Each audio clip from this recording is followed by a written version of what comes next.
Hi everyone, my name is Siti Hana Ahmad, your teacher for today, and our lesson is about how to find the volume of a cube. First, let us know the formula of a cube.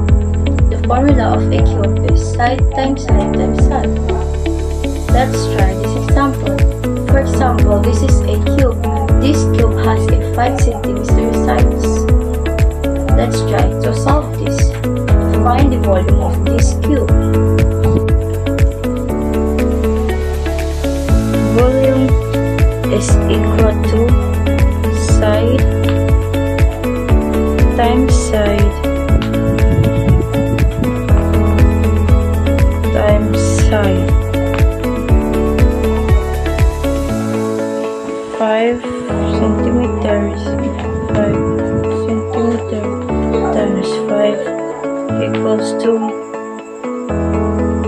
125 cubic centimeters.